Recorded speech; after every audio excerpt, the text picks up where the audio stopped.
स्वामी जी के चरणों में प्रणाम। साधकों, हम वैदिक गणित सूत्रों के क्षेत्र में प्रवेश कर रहे हैं। वैदिक गणित सूत्र एक वैदिक विधा है, वैदिक ज्ञान क्षेत्र है और इस ज्ञान क्षेत्र में आज हम स्थापत्य,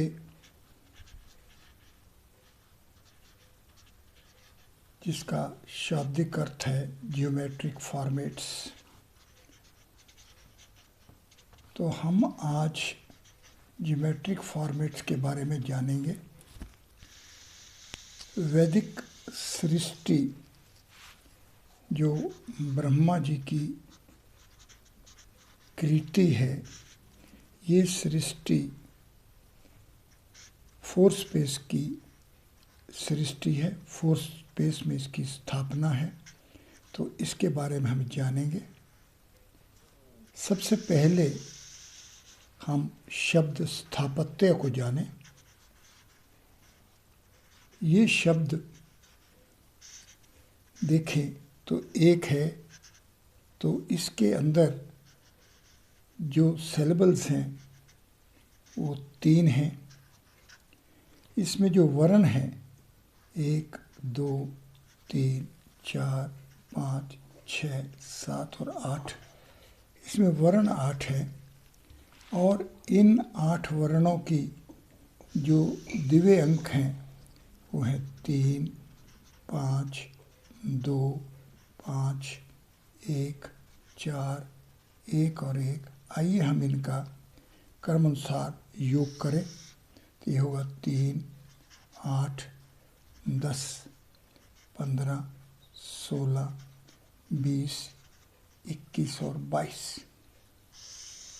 तो हम किसी भी शब्द को जब हम स्थापत्य में ले जाना चाहते हैं, स्थापत्य उसका ज्योमेट्रिक फॉर्मेट देखना चाहते हैं, तो जो भी हमारे पास शब्द होता है, जो कि यहाँ पर स्थापत्य है, इस स्थापत्य शब्द को एक पूर्ण व्यवस्था मानकर इसमें 1 अंक का स्थापना हो जाती है। और उसके पश्चात इसमें स्वर कितने हैं, सिलेबल्स कितने हैं, उनकी गणना की जाती है। उसके पश्चात इसके वर्ण कितने हैं, उनकी व्यवस्था की जाती है। और उसके पश्चात इनके साथ दिव्य अंकों की स्थापना करके गणना की जाती है। इस तरह से ये 4 पहले क्रम अनुसार कदम हैं जिनको किसी शब्द के क्षेत्र को जानने के लिए करना होता है। इनका अगर हम योग करें तो 1 के बाद 4, 12 और ये 34। तो ये हमारे पास 8 अंक हैं, 1, 3, 8 और 22। और इसी तरह से 1, 4, 12 और 34। सर्वप्रथम आइए हम इनके अंतिम योग इस पंक्ति में 4 विभाग में जो 22 तक पहुंचा, और उसके पश्चात जो हम संयोग किया तो हमारे पास ये 34 आया। आइए हम देखें कि ये 22 अंक हमारे पास क्या स्थापना करता है।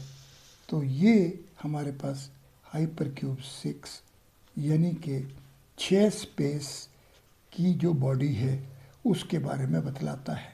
और 6 स्पेस की बॉडी के जो 4 भाग हैं जिनको हम डायमेंशन, बाउंड्री, डोमेन और ओरिजिन कहते हैं, तो ये 4, 5, 6 और 7 इस तरह से हाइपरक्यूब 6 जो अपने पास है, ये हाइपरक्यूब 6 जिसके 4 भाग हैं, डायमेंशन, बाउंड्री, डोमेन और ओरिजिन, इनका योग 22 है।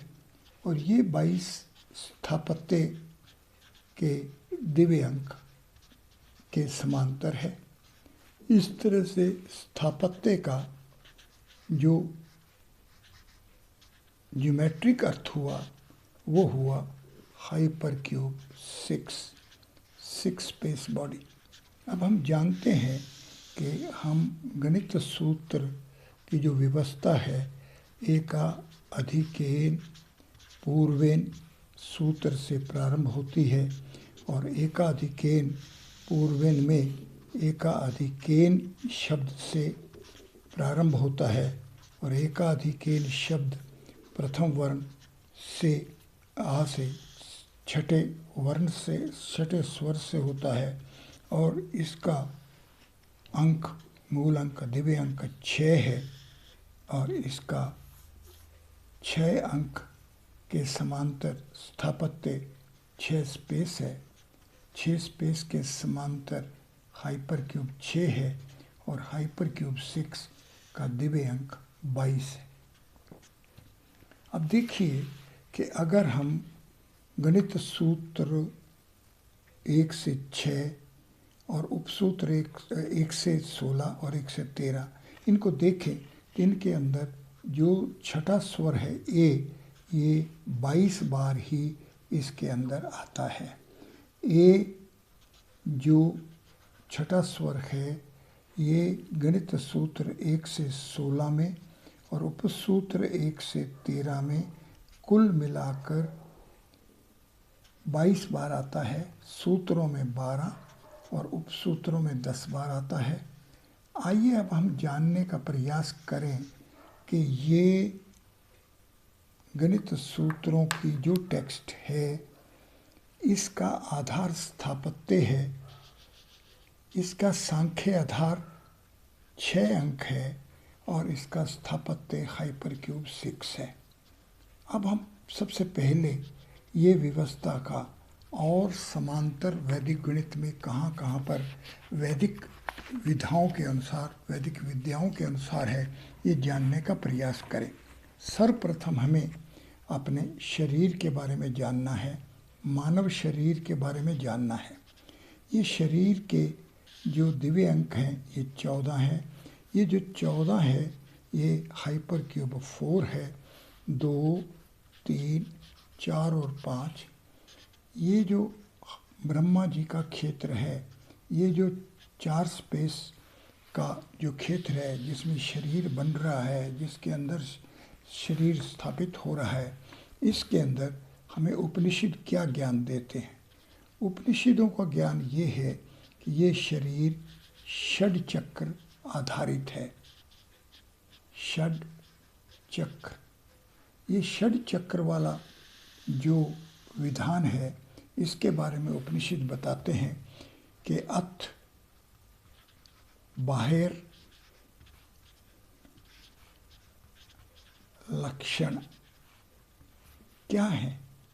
2, 4, 6, 8, 10 और 12। ऐसा उपनिषद हमें ये ज्ञान देते हैं कि मानव शरीर षड चक्र आधारित है और ये षड चक्रों के जो बाहर के लक्षण हैं वो हैं 2, 4, 6, 8, 10 और 12।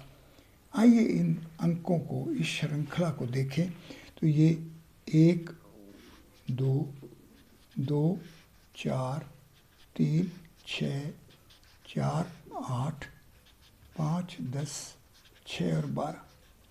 एकाधिकेन ये सूत्र 1 के अनुसार है और ये अनुरूप है 1 का 2, मतलब 2 को हम 1 मानकर चलें तो यहाँ पहुँचेंगे। 1 को 2 मानकर चलें तो हम यहाँ पर पहुँचेंगे। तो 2 को 1 मानकर चलना और 1 को 2 मानकर चलना ये वैदिक गणित की विशेषता है। ये 4 स्पेस की विशेषता है। ये 4 अंक की विशेषता है क्योंकि 2 जमा 2 भी 4 होता है और 2 गुणा 2 भी 4 होता है। ये विशेषता केवल इसी अंक में है और अंकों में 1, 2, 3 के पश्चात ये 4 अंक जो आता है ये कंपोजिट नंबर है। अगर हमें इस 4 अंक की विद्या को जानना है, अगर हमें 4 स्पेस की अंक के गणित को जानना है तो हमें गणित सूत्रों के आश्रित होना होगा। और इन गणित सूत्रों के आश्रित होने का तात्पर्य ये होगा कि हमें सांख्य निष्ठा, अंकों की जो विद्या है उससे हमें योग निष्ठा, जो कि स्थापत्य ज्योमेट्रिक है, तो हमें योग निष्ठा में प्रवेश करना होगा। यानी कि हमारे पास जो एका अधिकेन पूर्वेन टेक्स्ट है, ये जो वर्णों में वर्णित टेक्स्ट है, इसको हमें अंकों में परिवर्तित करना होगा। और अंकों में जैसे परिवर्तित करेंगे तो फिर हमें इसके स्थापत्य में पहुंचना होगा। और जैसे ही हम स्थापत्य में पहुंचेंगे तो हमें इस विधा का आगे क्या उपयोग है, तो वो हम मानव शरीर के ज्ञान के लिए, हमें अपने शरीर के ज्ञान के लिए इसका उपयोग करना होगा। इस उपयोग के लिए ही हमें ये उपनिषद ज्ञान है कि ये षड चक्र है और उन षड चक्रों के जो बाह्य लक्षण हैं 2, 4, 6, 8, 10 और 12 हैं। तो ये 2, 4, 6, 8, 10, 12 और ये अनुरूपेन एका अधिकेन पूर्वेन सूत्र के अनुसार है। तो आइए हम देखें कि ये जो अंकों की समांतर व्यवस्था है, ये स्थापत्य में ये व्यवस्था किस तरह परिवर्तित हो रही है या किस तरह से ये स्थापत्य के आधारित है। इसके लिए हमें सबसे पहले इंटरवल, जो एक स्पेस की बॉडी है, इसको जानना होगा। तो इसको देखें कि ये जो इंटरवल है इसके 2 एंड पॉइंट्स हैं और इससे आगे अगर हम स्क्वायर में जाएंगे, 2 स्पेस की बॉडी में जाएंगे, तो हम देखेंगे कि इसके चारों तरफ 4 रेखाएं हैं, यानी कि 1, 2, 3 और 4। तीसरे स्पेस में जाएंगे, हाइपर क्यूब 3 में जाएंगे या 3 स्पेस में क्यूब में जाएंगे या हम अपने कमरे में जाएंगे, हम देखेंगे इसकी छत है, इसका फर्श है और इसकी 4 दीवारें हैं। इस तरह से ये 6 खंडों वाला आकृति को वर्णित करने का एक व्यवस्था, ज्योमेट्रिक व्यवस्था है। यही व्यवस्था 2, ये 4 और ये 6 से ये बाहर लक्षण है, मतलब इसके बाउंड्री पॉइंट्स हैं, बाउंड्री लाइंस हैं, ये बाउंड्री सरफेस प्लेट्स हैं। और आगे हम जाएंगे, जब 4 स्पेस में जाएंगे, हाइपर क्यूब 4 में जाएंगे, तो हम देखेंगे कि ये 4 स्पेस की जो बॉडी है ये a⁴ है। इस तरह से आगे 5 स्पेस में जाएंगे तो हमारे पास 10 लक्षण होंगे और 6ठे स्पेस में जाएंगे तो हमारे पास 12 होंगे। इस तरह से ये वैदिक गणित का और हमारे मानव शरीर की व्यवस्था का ये एक समांतर उदाहरण भी है। और ये हमें वैदिक गणित का क्या उपयोग कर सकते हैं, क्या उपयोग हो रहा है, हमें इसको कैसे अनुशासन में लाना है, वैदिक मैथमेटिक्स से वैदिक मैथमेटिक्स, साइंस एंड टेक्नोलॉजी में कैसे प्रवेश करना है, उसका एक आधार है। आइए हम देखें कि शिक्षा जो है ये 13 मूल्यांकन वाली दिव्य अंक व्यवस्था इसकी श, ई, का, श और आ। ये 2, 4, 1, 6 और 2, ये 13 अंकों की जो व्यवस्था है। आइए हम गणित सूत्र 13 पर केंद्रित करें। ये जो गणित सूत्र 13 है ये है सोपान, अंत्ये, द्वयम, अंत्यम। आइए इस शब्द को, इसको शब्द मान लें। ये शब्द में देखेंगे कि हमारे पास ये शब्द तो एक है, पर इसके अंदर जो स्वर हैं, जो इसके सिलेबल्स हैं, ये हमारे पास कितने हैं, आइए इसको जानें। 1 2 3 4 5 6 और 7 है। आइए अब देखें कि इसके अंदर वर्ण कितने हैं। 2 4 8 11 13 15 16 17 18 19 और 20। आइए अब हम देखें इसके दिव्य अंक व्यवस्था कितनी है। तो 3 7 5 2 8 4 1 1 6 7 1 1 1 9 1 8 4 1 1 और 9। जब इनका योग करेंगे तो ये हमारे पास 80 होगा।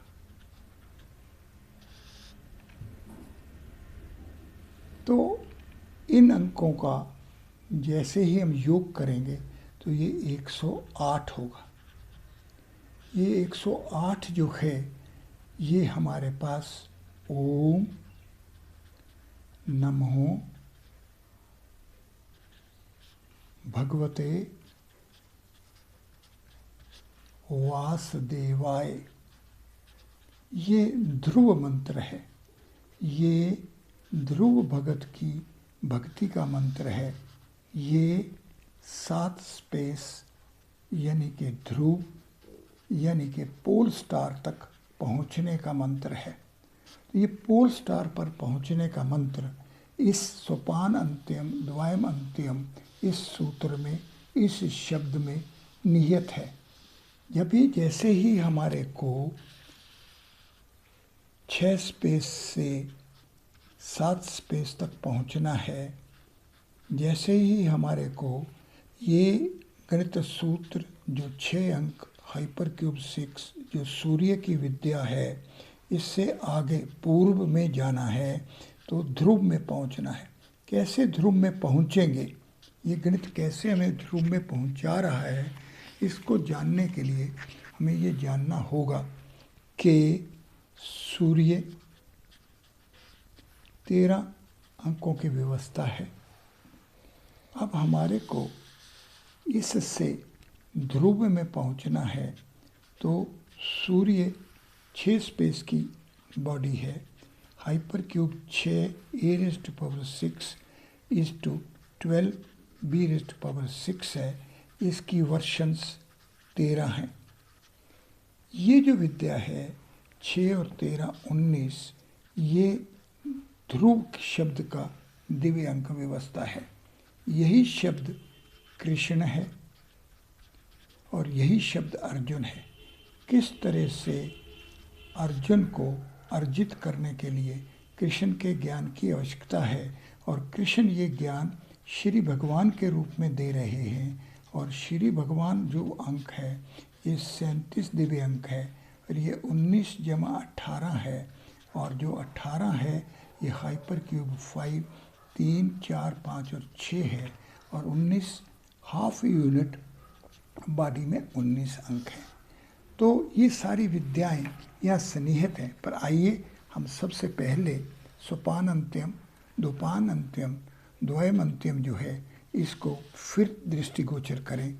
ये इंटरवल होगा तो a⁻1 is to 2 b⁻0 square होगा तो a² इज टू 4 b⁻1 और इस तरह से हम a⁻n is to 2n b⁻n-1, ये हमारे पास एक फॉर्मुलेशन हो गई कि डोमेन बाउंड्री रेशो जो बाहर लक्षण है, जो बाउंड्री के कंपोनेंट्स हैं, वो double then the number of dimensions हैं। अब ये डबल ऑफ द डायमेंशंस का तात्पर्य जब जानने की कोशिश करेंगे तो आइए हम जरा ये देखें कि अगर हम हाइपर क्यूब 6 में हैं, 6 स्पेस में हैं, तो ये हाइपर क्यूब 6 जो है ये 6 स्पेस की जो डोमेन है ये हमारे पास 12 बाउंड्री कंपोनेंट्स होंगे। ये 5 स्पेस जो है इसके 10 बाउंड्री कंपोनेंट्स होंगे और ये जो 4 स्पेस है इसके 8 बाउंड्री कंपोनेंट्स होंगे। तो इस तरह से जब हम 5 स्पेस में काम करेंगे, जो ब्रह्मा जी अपने हृदय में शिव में प्रार्थना करेंगे, मेडिटेशन करेंगे, तो 5 स्पेस की जब वो कृपा प्राप्त करेंगे तो वो 10 ब्रह्मा हो जाएंगे। ये 10 ब्रह्मा हैं, और ये जो 10 ब्रह्मा हैं ये स्वयं में एकाधिकेन द्वयम सूत्र के अनुसार फिर अपने चारों तरफ अष्ट प्रकृति को 8 क्यूब्स को धारण कर लेंगे। इस तरह से ब्रह्मा जी एक, ये 10 ब्रह्मा हुए, और इन 10 ब्रह्मा के आगे प्रत्येक ब्रह्मा की अष्ट प्रकृतियों के अनुसार ये 80 हो गए।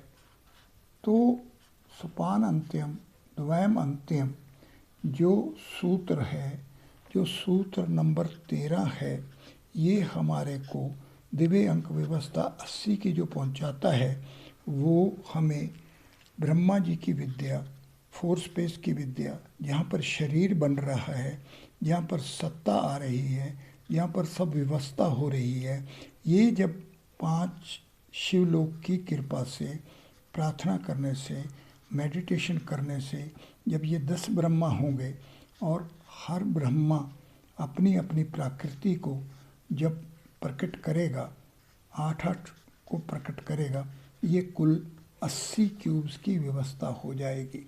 इसलिए गणित सूत्रों में अगर हम स्थापत्य का आधार लेना चाहते हैं, और उस स्थापत्य के आधार से जब हम छठे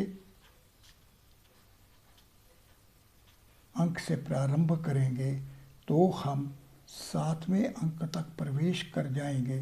सूर्य से हम ध्रुव तक पहुंच जाएंगे।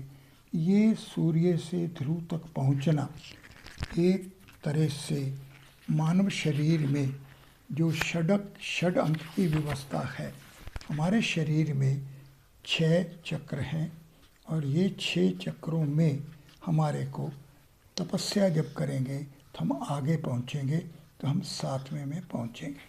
तो इस तरह से ये 2, 4, 6, 8, 10 और 12 इन बाहर लक्षणों वाली व्यवस्था से जब आगे चलेंगे तो हम 14 की व्यवस्था में पहुंच जाएंगे।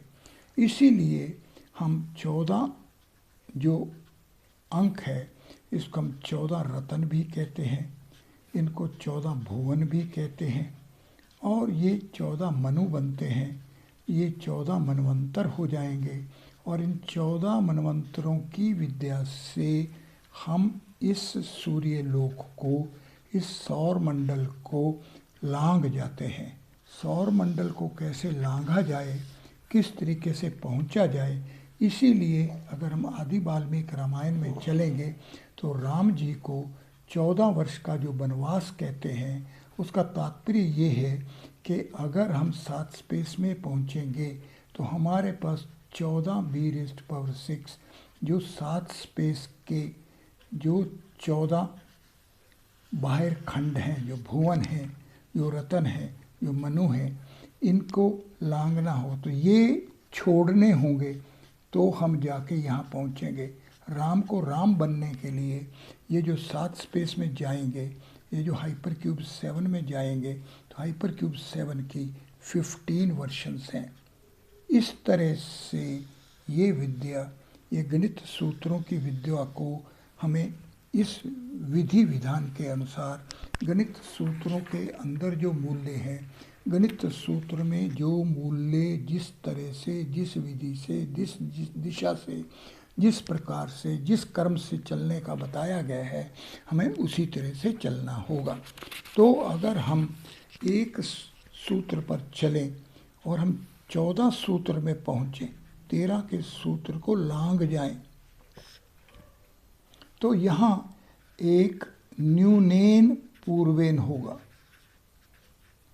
तो ये एक न्यूनेन पूर्वेन का तात्पर्य, शाब्दिक अर्थ ऐसा भी है कि पहले से एक कम, और एका अधिकेन जो सूत्र है, इसका तात्पर्य है पहले से एक अधिक। अब ये पहले से एक अधिक आएगा। इसमें कुल वर्ण 16 हैं, यहाँ पर कुल वर्ण 17 हैं। यहाँ पर दिव्य अंक व्यवस्था 75 है और यहाँ पर दिव्य अंक व्यवस्था 79 है। तो ये 84 तक पहुँचती है और ये 25 को 3 से गुणा करना होगा और यहाँ पर 28 को 3 से गुणा करना होगा। तो ये एक तरह से आप एक नदी के एक किनारे पर हैं और उसके पश्चात आप नदी के दूसरे किनारे पर पहुंचना चाहते हैं, तो ये किनारा की दिशा और इस किनारे की दिशा जो विपरीत है, जिसके कारण से यहाँ स्थापत्य हो रहा है। ये जो स्थापना हो रही है, ये जो रिवर का बेड है, यहाँ प्रवाह है, जल का प्रवाह चल रहा है। ये किनारे स्थित हैं, स्टैटिक हैं, और इसके अंदर जो स्थापना है, जो बेड है, जो रिवर का बेड है, वो भी स्टैटिक है। लेकिन इसके अंदर जो जल है वो प्रवाहित हो रहा है, क्षण क्षण, कण कण सभी गतिमान है, लेकिन उसके पश्चात भी ये स्थापना हुई है। इसलिए गणित सूत्र 1 को और गणित सूत्र 14 को अलग अलग भाषा वाला, अलग अलग परिभाषा वाला, अलग क्षेत्र वाला, अलग गुणों वाला मानना होगा। यहाँ पर हम रुक कर रामायण से ये भी जान सकते हैं कि जिस वक्त अंगद की सेना, वानर सेना समुद्र तट पर पहुंची, तो जब ये प्रश्न उठा कि इसके पार लंका में कैसे पहुंचा जाए, तो किसी किसी वानर ने ये कहा कि मैं यहाँ तक जा सकता हूँ, मैं यहाँ तक जा सकता हूँ, मैं यहाँ तक जा सकता हूँ, पर मैं वापस नहीं आ सकता। इधर जाने का और इधर जाने का अगर हम ये देखें कि बराबर डिस्टेंस है, तो एफर्ट्स भी बराबर होनी चाहिए, लेकिन नहीं। इधर जाना +1 है तो इधर जाना -1 है। ये डोमेन में जा रहे हैं तो यहाँ पर डायमेंशन में जा रहे हैं। 1, 0 और -1, इन दोनों में अंतर 2 का है। ये 1 से -1 मान लेना और ये ना जानना कि 1 से -1 तक जाने तक 2 कदम की आवश्यकता है, ये भूल नहीं करनी चाहिए। वैदिक गणित को, सूत्र 1 को और सूत्र 14 को अलग अलग जानना होगा। इसका अलग क्षेत्र है और 13 सूत्र में जब ये बता दिया गया कि कोई भी सोपान होगा, डोमेन होगी, तो उसके बाउंड्री के कंपोनेंट्स डबल होंगे। अब ये जब भाषा मिल गई कि उसके 2 कण हैं, तो इसकी 2 दिशाएं हो गई। इसलिए 14वें सूत्र में हमें दूसरी दिशा में जाने के बारे में, डोमेन से डायमेंशन के जाने के बारे में बताया जा रहा है। इस तरह से साधकों, हमें गणित सूत्रों को गणित सूत्रों के कर्म के अनुसार, इसकी वेद की विद्या के अनुसार हमें ब्रह्मा जी के बताए हुए रास्ते पर ध्यान की व्यवस्था में जाना होगा। और जैसे ही हम ध्यान की व्यवस्था में जाएंगे तो हम ये पाएंगे कि ध्यान से ही हम ये जान पाएंगे कि किस तरह से जब हम एक कमरे में होते हैं तो इस कमरे में हमें ऐसा लगता है कि सारा स्पेस 3 स्पेस है, लेकिन जैसे ही हम कमरे से बाहर होंगे तो हमारे पास ये दीवारें चली जाएंगी और ये 4 स्पेस आ जाएगा और इससे आगे 5 स्पेस होगा। ध्यान से हमें क्या मिलेगा? ध्यान करेंगे तो हमारे मस्तिष्क के ऊपर जो 3 स्पेस का प्रभाव है, जो कि हम मानते हैं कि सब कुछ 3 स्पेस ही है, ये टूट जाएगा, ये छूट जाएगा। इसको छुड़वाने के लिए, मानसिक स्थिति को प्राप्त करने के लिए, 3 स्पेस से 4 स्पेस में प्रवेश करने के लिए आगे 5 स्पेस में प्रवेश करने के लिए और इस क्रम से आगे चलते जाने के लिए हमें ध्यान करना होगा। साधकों, स्वामी भारती कृष्ण तीर्थ जी महाराज ने हमारे समक्ष ये उदाहरण रखा है कि जब मानव मस्तिष्क इन गणित सूत्रों से कुछ भी प्राप्त नहीं कर पाया तो उसका कारण उसका वैदिक विधि के अनुसार ध्यान ना करने की प्रक्रिया से प्रवेश करना था। स्वामी जी ने तपस्या की, ध्यान किया, वेद के माध्यम से, ध्यान के माध्यम से गणित सूत्रों में प्रवेश करके हमें गणित सूत्रों के गणित की झलकियाँ दी। आइए हम यहाँ से एक कदम और आगे चलने का प्रयास करें। धन्यवाद।